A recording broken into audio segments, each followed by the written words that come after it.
Hello everyone, this is Robert again coming at you with another video. Well, today's video, I found a real good find not too far from my camp. Now, what I'm going to be showing today is ghost pipe or Indian pipe.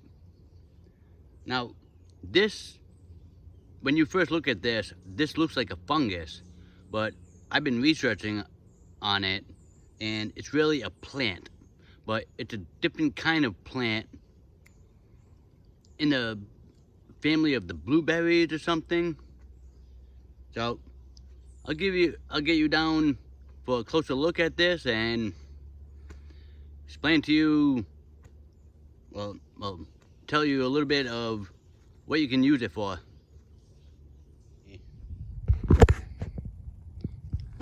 Okay, so this is what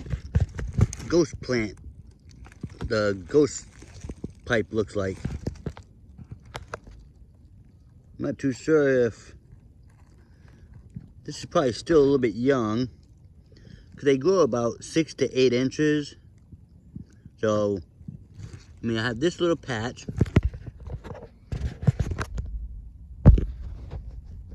I have that patch right there. And if you can see, right over there above my finger, there's a big patch over there. Where did I see the other patch? There's another patch right around there. There's a bigger patch over there somewhere. I'm going to try to find the best looking ones to show you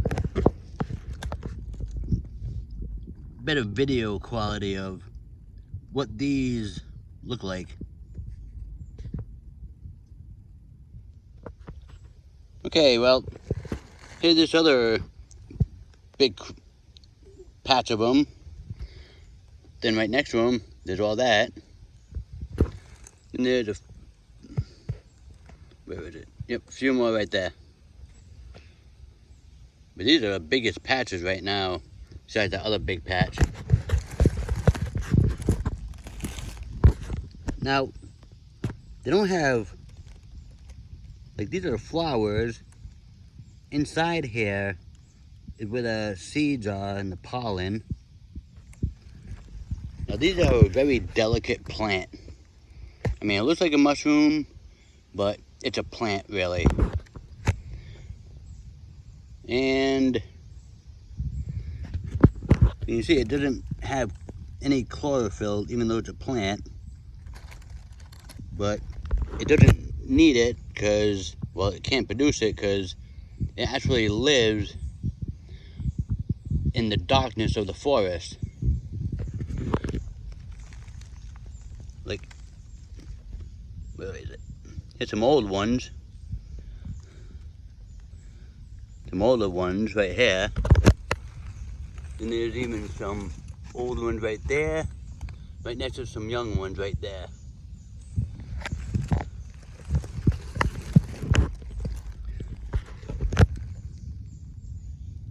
Now,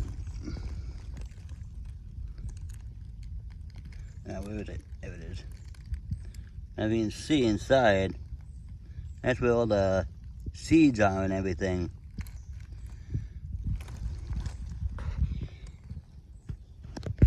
I'll put the phone back in the tripod and tell you a little bit more about it that I've already researched. Okay, well, here it is. Now, it looks like a fungus or a mushroom, but it's really a plant. Now, what I've already read and saw on YouTube and everything, well, mainly read, that this has more potency for a painkiller than willow bark. Like, this is more potent. So you wouldn't even need much of this. Like, if you have a migraine or something, or muscle aches, you don't need much of this to relieve your pain. I'm just trying to think of everything I've tried to read and saw on YouTube about it. Now, so this is like more of a pain reliever. It's like a neurological medicine. It like goes after, it doesn't dissipate the pain. It goes after the nerve endings of where the pain is. So if you have a toothache or something, I guess, it'll like just kill the nerves for the toothache from going from the pain of the nerve to your brain. So, if you make this out of a tincture, put in the alcohol and stuff. But if you're like out in the woods and everything, I believe I've read that, well, I started to read that you can dry this out and use it as a tea. And as a tea, it'll stop the pain of your cold and flu symptoms or migraine headache. Now, it's not gonna get rid of your cold and flu, but it'll ease the pain of it. Or like if you're sore or something. What else? Oh, now, if you just pinch this off and probably even leave a little stem, as long as you leave the root system, which I guess in the past, they used to dig out the roots because they thought that the roots had more potency than the rest of the top of the plant, which someone on YouTube I was watching was saying that they have, I mean, it's just as potent as the roots and you're not killing the plant. So even if I pick off like 10 of these out of the 20 or 25 of the flowers off of this, it's not gonna kill it. It's just gonna grow again next year, as long as I don't damage the roots. Now you can dry this, and then I guess you're supposed to squeeze the juices out of it. Oh yeah, it's like a slimy juice or something. Especially with the stem.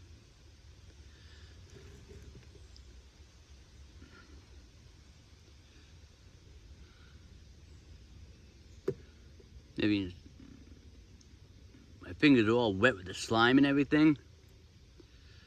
So this also is good to get rid of warts or not calluses. I gotta find out what they were saying other than warts or something.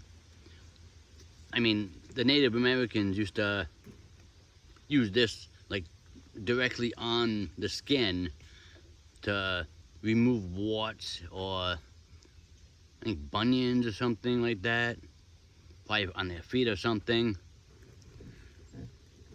And then along with the tea making, you can get rid of pain that way. Or if you want to go all out for tincture, you can grab a bunch of those, put them in a little jar of alcohol, like vodka or something, and let it sit for like 6 to 8 weeks. Then when you make the tincture, you just take a little bit at a time because it doesn't take much for this. Okay, and where they grow, pretty much around pine trees and beech trees. Yeah, there's a lot of beech trees around right here. So the root system all like, it's also called the web plant, the ghost web or something, I believe. Because the root system is all these little strands of roots that connect to, like, let's say beech trees. When you have the beech tree root and you have all the little other hair, like hair roots coming off of it, this is what this lives off of. It doesn't take roots, I mean, it doesn't take the food from the ground or anything. It takes it from living things like beech trees, pine trees, or other funguses. So this is pretty much a parasite plant. Now, it is very rare. You know, I just found, like, even right next to me, underneath the leaf litter, there's another patch right here. It likes to grow in the dark parts of the woods where there's a lot of leaf litter. And this is where this grows. So, I mean, I can look all around here. I'll probably find a bunch more of this. Now, I'm not gonna really pick any more of this. I'm gonna do a lot more research on this. But for you, please do more research on this as well. Just don't go with my saying, because I'm not an expert at any of this. I'm still learning myself. So just do a lot of research on it and experiment for yourself. Now, especially, I'm gonna take this. I'm probably gonna, even the ants like it, because there's an ant growing all over it. I'm walking all over it. But I'm gonna look into making, like, if you take these and dry them out and make it a tea, kind of like the birch polypore tea. I'm gonna research more on this, and I dry some out later on and check it out.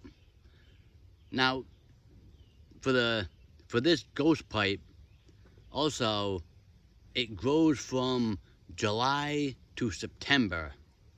Now, when I saw this, I was like, I thought I was late I thought I would have been late for harvesting it, because I thought you would get this in the springtime, but it grows in the summertime.